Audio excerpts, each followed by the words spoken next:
Anton, what are you about to stop, man? Your husband, like, that's why dad give us away to our husband. Dad teach you, then your husband, take over. Anton, that's Dirty Mackin, dog. Anton, stop that.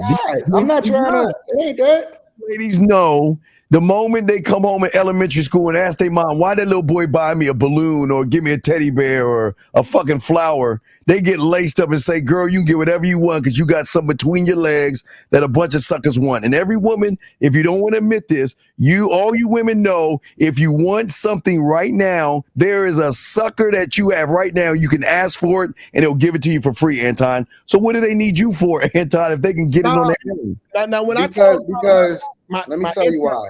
Okay. Y'all looking at it, you're looking at it short-sighted, right? Oh my God. The nature of a woman is not just to get what it is that she can out of it. I'll give you an example. The way you present it, you saying, okay, well, she knows she can get out of it, and there's a lot of suckers out of here. Right? That's one way to look at it.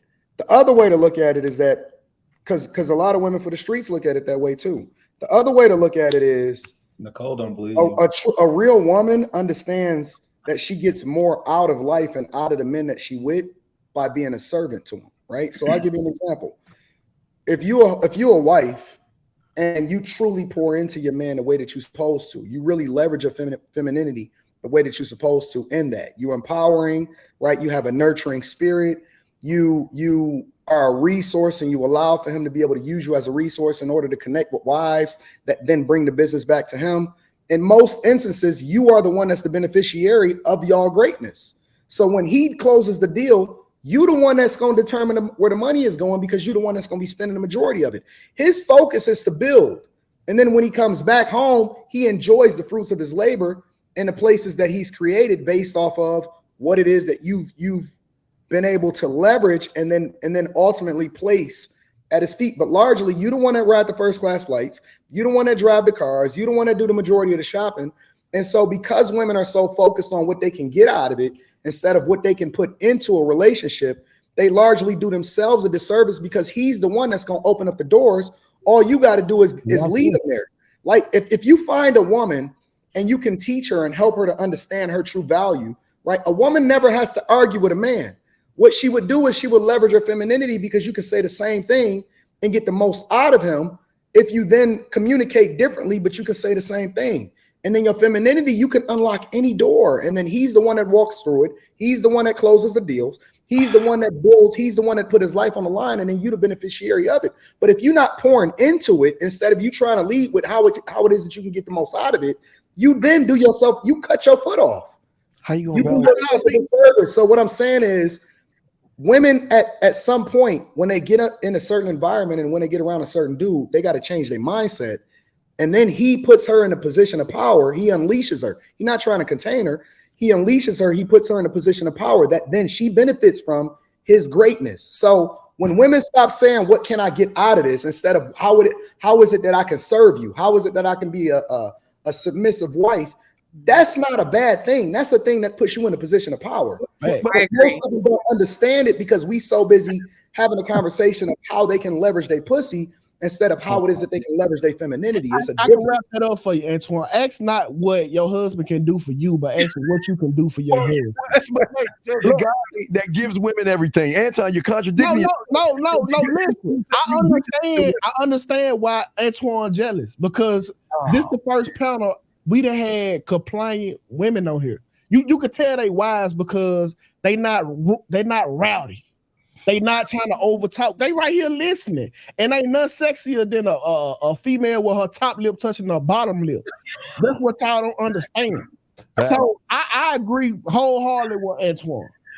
I women on here. Anton, I agree that women have to be submissive in. Anton, you're muted. Sorry, go ahead. Sorry. Let me put the cherry on top like this. I'm gonna do it like this. God.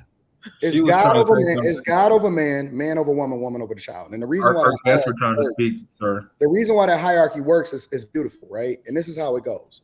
When I matured, and the reason that I really started getting rich and becoming great is when I had conversations with God in the morning, I stopped begging, right? And I started being thankful. And the only thing I would lead with is say, yo, what is it that you want me to do, right? And the reason that I start having that conversation differently with God is because it says, seek ye first the kingdom of God and his righteousness, and everything else will be added unto you, meaning that the money comes with it. The greatness comes with it, right? Phenomenal marriage and all of these things come with it. But the minute I became a servant asking what he wanted for me, I realized that the things that was great for me was much bigger than what I thought was good for myself. And it's the same thing with the hierarchy with women, right? And when a woman comes to a man and say, hey, what is it that I can do for you? He want to give her the fucking world because he values her differently than a woman that's trying to extract resources from him. So when a woman becomes a servant leader in her own household, she then benefits much more than what she imagines she can get from him with some fucking hair, a meal at Ruth Chris, and a handbag. But you see what I'm saying? It's a different mindset with a woman that's a wife versus a woman that's for the streets. No, but you got to train these. You acting like these women come out with a bow on their head and they perfect. You got to train these women. No disrespect, ladies. They come out like wild ass animals because they're the average.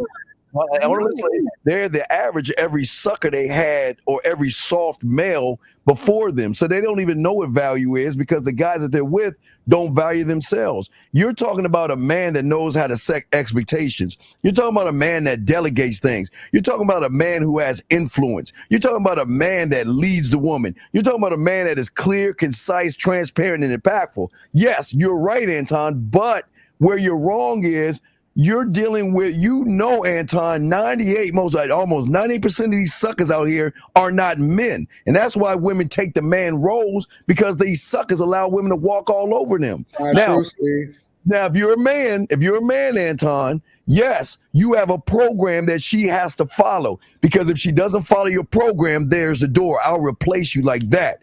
But these guys don't talk that way to women. They want it, oh, you're beautiful, you're sexy. Oh, let me give you dick. Let me kiss your ass. Let me take you out. Like you say, let me give you court seat tickets. Let me take you to this place and let me leave with my fucking wallet. And then you see why they treat them like suckers, because they don't value themselves, Anton. So you're talking about a man that values himself. I'll give you that, Anton.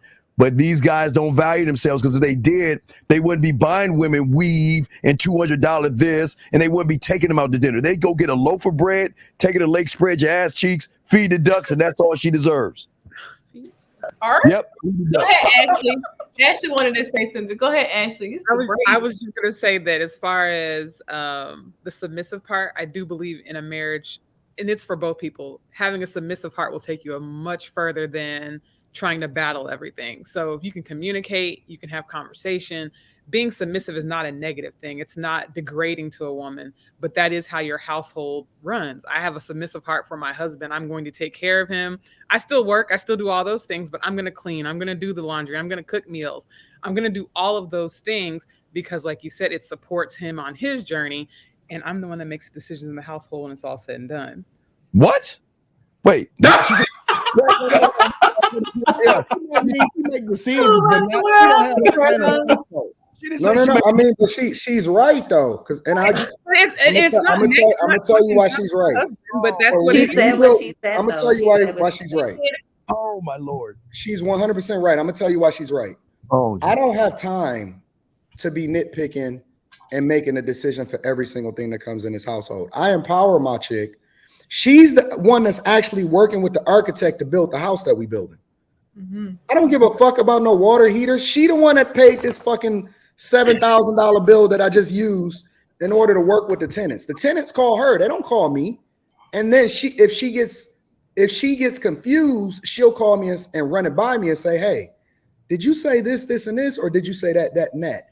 But ultimately, she's the one that goes through and makes the decision and contact the architect, and she's the one that go and pull the permits, and she works with the contractors on making sure that that fucking furnace and the central air system is replaced. She's handling that because I've empowered her to do that. I don't have time to be sitting here going back and forth and dealing with tenants and answering emails. She the one that do all of that shit. That's because she under your leadership. She done had class for it. Why would I do that when she's literally a Swiss Army knife for me to utilize her to do this shit?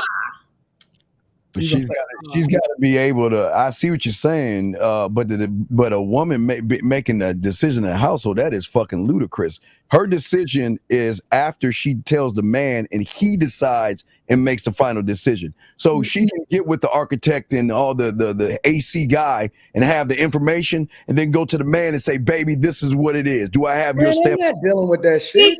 She knows Anton. Typically communicated. handle I know operations. one of y'all wrong. That's Megamind, Bro, if you think that I got time to be sitting and for every single decision when I've literally empowered her and taught her what it is that she's supposed to be doing, man, I'm not doing that.